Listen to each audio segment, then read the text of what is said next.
kag entertainment, aksyon, balita, evening edition. Kagkaroon ang inyo news team. Mayong gabi Metro Bacolod, mayong gabi kabugusan nga Western Visayas. Welcome sa pagpangalagad sa Aksyon Balita Evening Edition. Karon nga adlaw Biyernes, Setyembre 16, tuig 2022. Makita kita live sa among official Facebook page kag sa YouTube channel ang Aksyon Radyo Bacolod. Kag mabatian pa sa www.actionradyobacolod.com.ph. Ang inyong balita, Aksyon and Defensor Lisay. Kag karon sa atong headliners, una sa mga balita lokal. Pamilya Romo Blanco sa motibo sa pagpatay sang ila himata. PIWSP sa Negros Occidental para sa 2023 tugtog 2030 ginaprobahan na.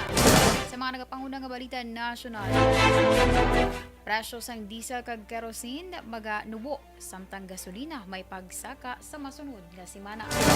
Malapit 800 ka mga OFW stranded sa US military base sa Indian Ocean bangod sa labor dispute. Aksyon Radyo Philippine Standard Time alas 6:07 detalye sa atong mga nagapangunang nga balita lokal pagkatapos lamang sa mga ini.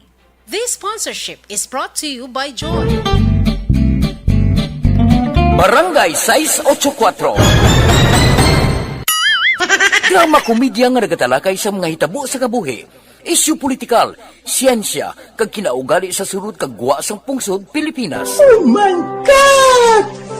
Wow! Ang mga tagpalamati magkakadlaw sa pagbabati paagi sa kalaglawan nga mga characters kag mga eksena sa atong drama komedya nga mahimo nagakatabo sa ila kasilingan, kapitan, mayor, congressman, senador kag presidente man nga makahatag kalingawan sa matag adlaw nga tanan. Gunggong! Barinig kita sa mukha eh! Barangay Amo na po nang si mama wala di atos sa Bacolod. Sa akong birthday gani maabot ako lang sa balay. Pero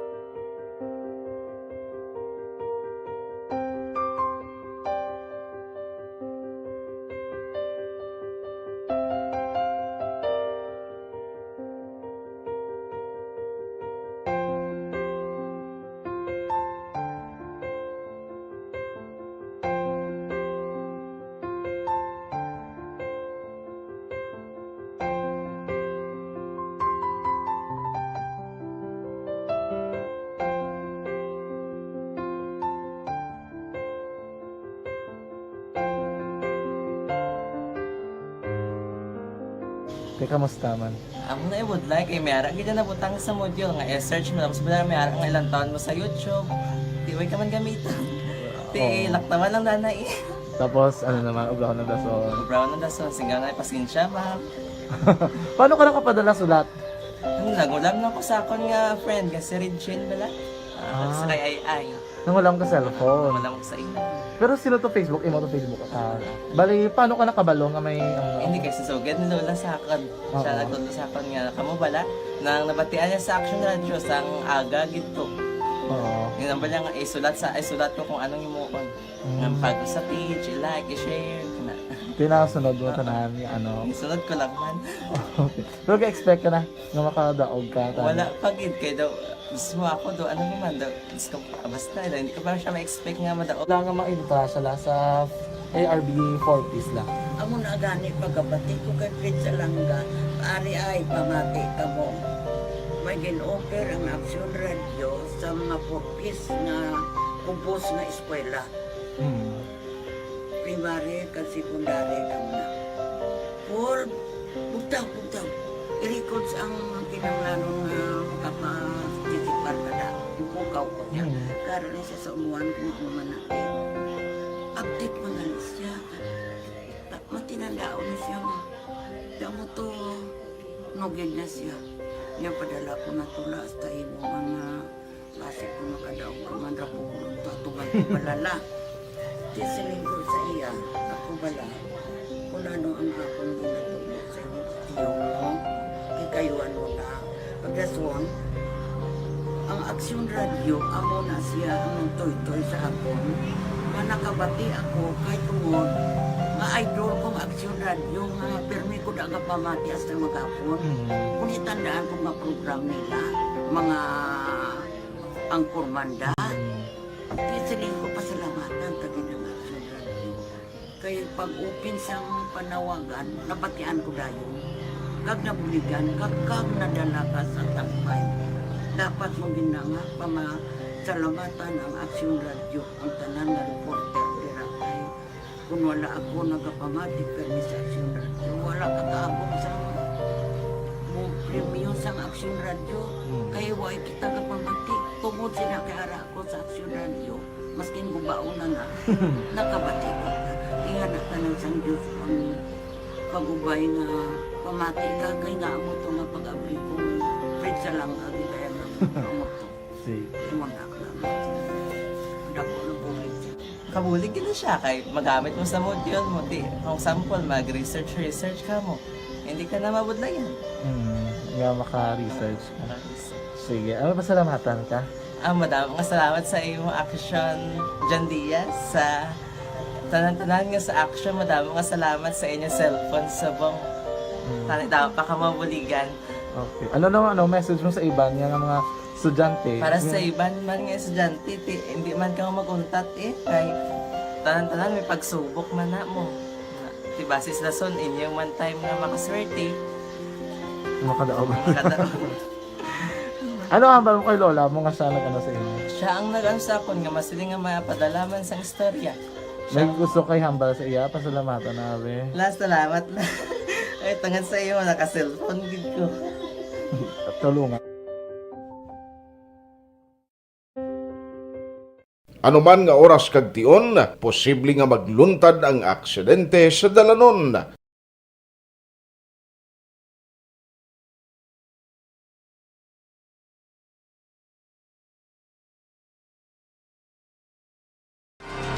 Kag sa detalye sa nga mga nagapanguna nga balita lokal, wala sang ideya ang pamilya Romo kung sino ang mahimo nakapatay sa ilang bata nga si Jason Romo.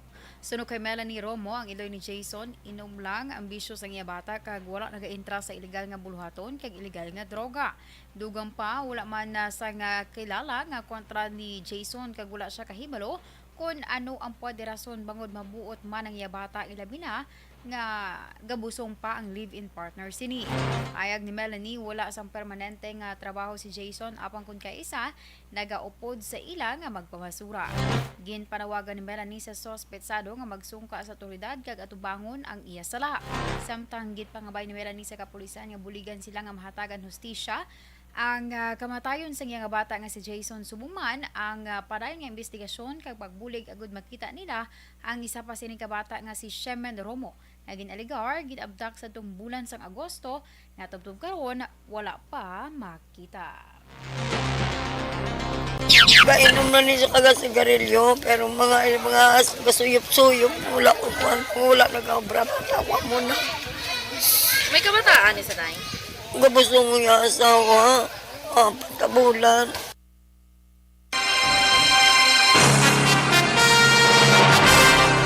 Ang kamahin sa pagpahayag ni Melanie Romo, ang iloy ni Jason. Sa kaangot nga balita, nagasentro naman ang investigasyon sa Police Station 1 sa anggulong personal nga kaugot angot sa pagpatay kay Jason Romo. Pumuluyo sa nga barangay 36 sa syudad sa Bacolod. Sa inisyal nga pagpangusisa ni Police Major Ramil Sarona, ang hepe sa Police Station 1, may nakaaway si Romo, nagligan nga si Mana. Antes pa natabo ang pagluthang sa iya kagabi sa atubang sang NOHS sa barangay 35 syudad sa Bacolod. Suno kay Sarona, ginausisa nila kung sino nga persona nakaaway ni Romo antes ini gintiro. Ginsugat kagabi ni Romo ang iya live-in partner nga nag-eskwela sa NOHS ang ini ang ginluthang sa isa ka persona nga nagasakay sa motorsiklo. Sa karon ginausisa man ni Sarona kung may angot ini sa kaso nga pag-abdak sa iya manghod nga si Shemen Romo. Upod si Junel Villalon tinalikdan nga bulan.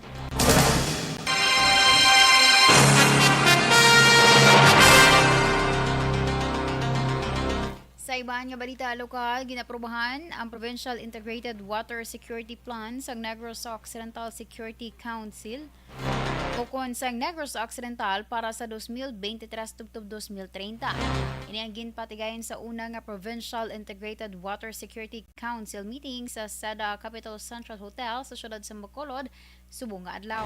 Suno kay PIWSC Chairperson Negros Occidental Governor Bong Lacson, gintugyan na sa tagsa ka mga local government units ang papel kung paano magmadinalagon ang plano. Ang plano, una nga ginpresentar ni PIWS Council Action Officer Provincial Administrator Atty. Fernando Diaz II. Nagaligad nga Agosto 31, si Lacson ang nagpamulong-pulong sa Second Philippine Water Challenge and Water Forum 2022 sa Makati Diamond Residences.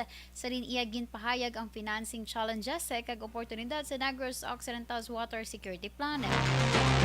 Iya ginpahayag nga nagapangita ang gobyerno provincial sa mga investors sa water security plan sa probinsya sa idalom sang public-private partnership o kon PPP scheme.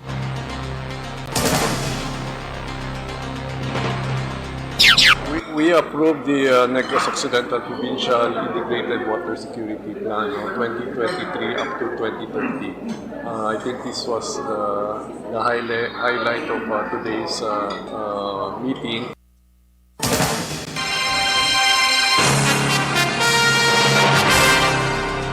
Samtang kapin 40 milyones pesos ang ginpain nga pondo sa gobyerno provincial para mapadayon ang kampanya kontra COVID-19 sa Negros Occidental sa 2023. Suno kay Governor Bong Lacson, nalakip ini sa 5.1 billion pesos nga 2023 budget proposal nga ginpasa sang sangguniang panlalawigan nagaligad nga Webes.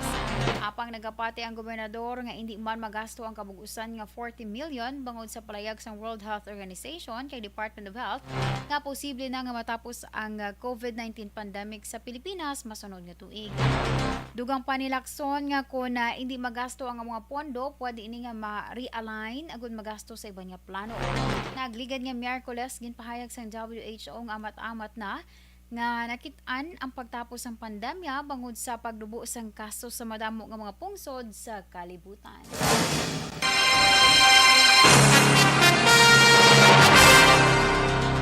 Action Radio Philippine Standard Time, alas 6:18. Santo Plus Gold, isa ka. This is my life.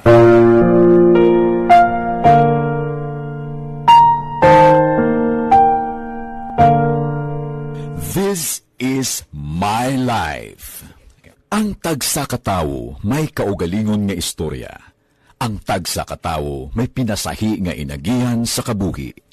Ang imo pagpasimpalad, pangabuhi kag kabudlayan, personal man o kun pamilya, hatagan sang kabuhi diri sa This is my life. This is my life. Magahatag sang kalingawan sa kahanginan sa mga mapuslanon nga impormasyon kag kasaysayan. This is my life. Hi, ako si Boy Duran, kaya I've been with Action Radio for almost mga 27 years. I'm Action Artay Kupon, the anchorman of Action Hotline program. I've been in Action Radio for more than 15 years. Hi everyone, I'm Wilma Antofina Sugaton. They call me Tito Wilma. I've been in Action Radio Bacolod for almost 2 decades. Ako si Rex Cantong, News Director at the same time Program Director sa Action Radio Bacolod. This is our 53rd anniversary story. Sa nagapadayon nga pandemya, hangkat para sa pungsod Pilipinas ang budget nga kinahanglan sa mga programa agon mapunggan ang paglaton sang COVID-19. Apang bulan sa Agosto nagwa ang balita. Si Castillo gidmani ang napatay ni katingala mo sa mga pasunib lang. Anong narabutan niyo sa investigasyon, Sir Man? Binanuhan ay tiro sa mga katapos ang PNP kag PNP. Klaro ni nga misencounter gid ni. Apat ka mga persona na patay sa naglutad nga shootout sa tunga sang Pag champion ang ginamit mo, may pagkakataon kang maging milyonaryo. Champion na!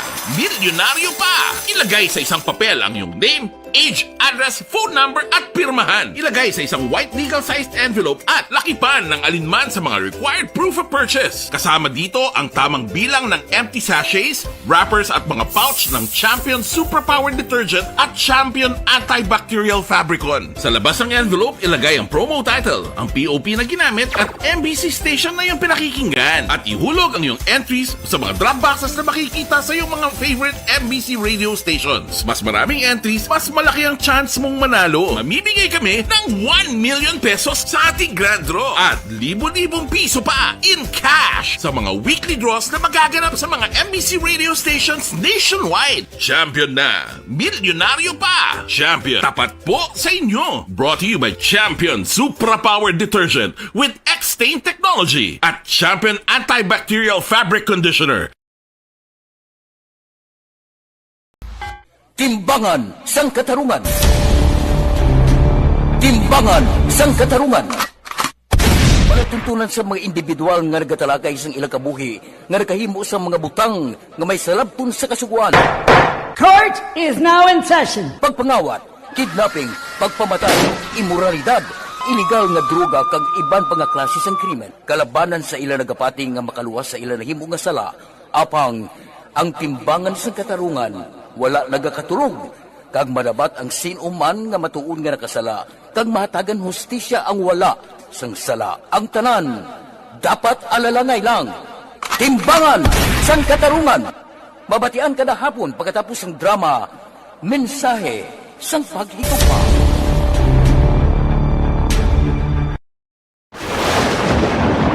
Ang elementary nga evacuation center na concerned in baha man. Uy, kaya tinagaman amat pumansaka ang tubig. Actually, ko po Hindi may kumakaat na ang tubig. So, ulat natin nga pasuwala nga ng traffic to or nag-traffic dito sulod ang mga continuous rain ang nag-isang sa factor sa pagsaka at sining tubig sa subong.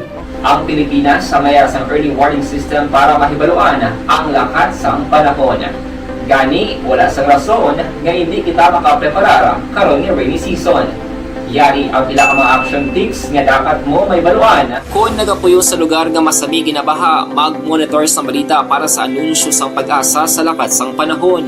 Isa sa pinakapos nga pamaagi para malikawan nga magsulod ang baha sa balay, among paggamit sang sandbag. Ang sandbag ang isa ka sakong nga may unod nga balas nga pwede ibutang sa pertahan o kung ginaagyan sang tubig para temporaryo nga makontrol ang pagsulod sang tubig sa inyong nga balay. Antes naman ng rainy season, dapat nakaprepare ka na sa pagkaon, flashlight, pito, kandila, hygiene kit, power bank, transistor radio, importante nga mga dokumento, hag iban pa nga kinahanglanon. Ini ang dapat isulod sa go bag nga dapat ibutang sa isa ka lugar nga mapus kuhaon sa tion nga kinahanglan na nga mag-evacuate.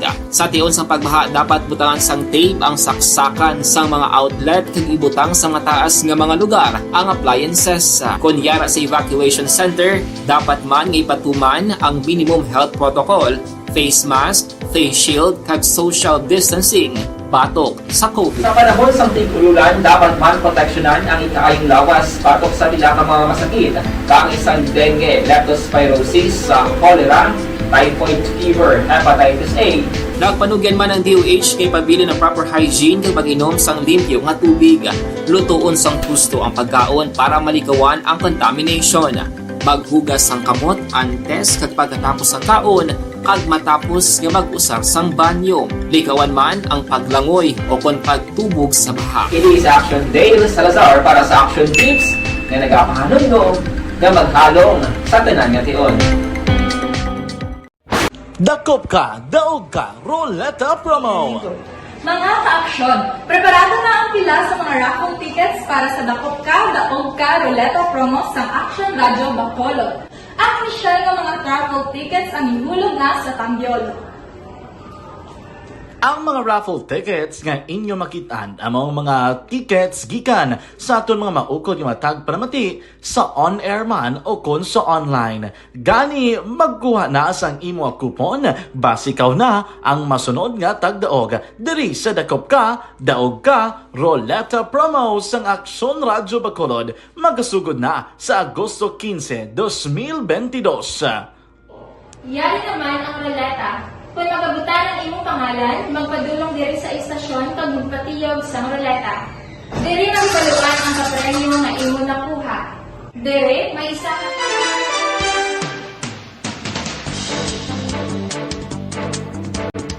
Kag sa detalye sa nga mga nagapanguna nga balita national, ginapaabot sa masunod nga semana, maganubo ang presyo sang diesel kag kerosene, samtang magasaka naman ang presyo sang gasolina.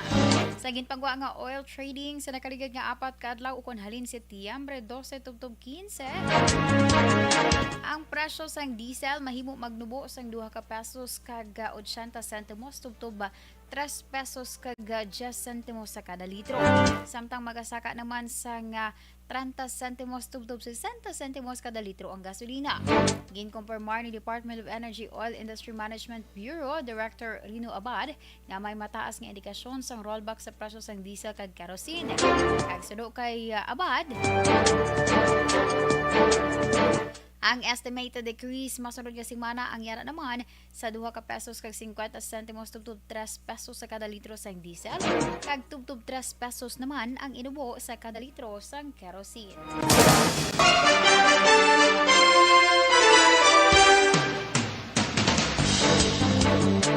Ginkumpirmar sa Department of Migrant Workers sa DMW nga malapit 800 ka mga overseas Filipino workers ang stranded sa US military base sa Diego Garcia Island sa Indian Ocean bangod sa labor dispute.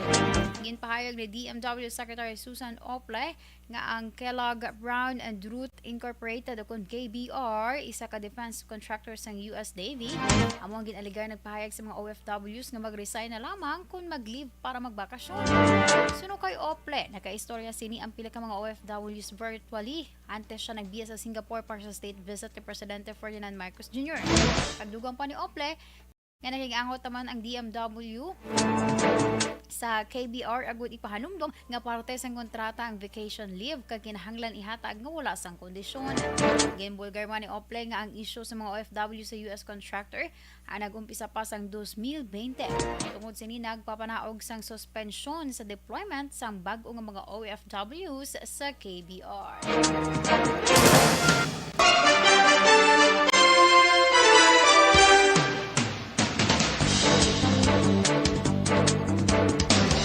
Ginpasiguro sa Commission on Elections sa COMELEC nga hindi mauyang ang mga supplies nga gamiton para sa Desyembre 2022 nga barangay kag SK elections in kaso nga paisol ang pinilian. Suno kay Acting COMELEC spokesperson Rex Laudianco, pwede lamang matago sa COMELEC ang mga supply kag gamiton kun madayon na ang barangay kag SK election paagi sa bag-o nga schedule. Dugang pa ni Laudianco, iniman ang ila ginhimo sang ginpaisol ang barangay kag SK elections sang 2017 kag ginsaylo sa 2018. Sanay baluan madamo nang hagna ang ginfile sa Kongreso nga nagapangabay nga ipaisol ang barangay kag SK election subong nga tuig.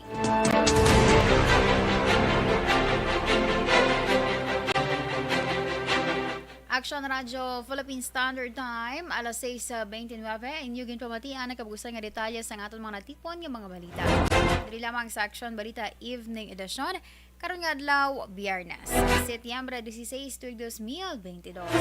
Sa liwat ang yutag balita, Action and Defensor Lisay. Una sa balita, una sa Action, sa Bacolod, Action Radio. Action Radio!